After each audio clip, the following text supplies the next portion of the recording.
Restiamo a Venezia, dove negli anni 30 nacque quello che sarebbe diventato presto una leggenda nel mondo, cioè l'Harris Bar. Per il locale veneziano sono passati scrittori, aristocratici, star del cinema. A fondarlo fu Giuseppe Cipriani. A lui adesso è stato intitolato l'Istituto Alberghiero di Adria. Il servizio.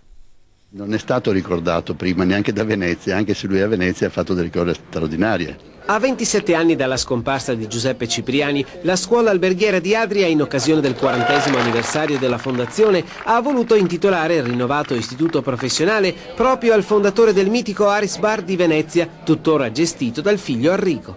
Abbiamo avuto questo privilegio, siamo orgogliosi, io sono orgoglioso come preside di aver messo la mia firma su questa pagina importante della storia dell'Istituto Alberghiero, che da oggi si chiamerà il Cipriani di Adria. L'intitolazione è stata ufficializzata con una giornata di studio alla quale sono intervenuti il direttore generale dell'ufficio scolastico regionale, Carmela Palumbo, l'ex rettore dello UAV di Venezia, Marino Folin, e le autorità locali. Sempre alla memoria di Cipriani, dalla fondazione che porta il suo nome sono state istituite 3 borse di studio annuali con stage a New York per gli alunni più meritevoli.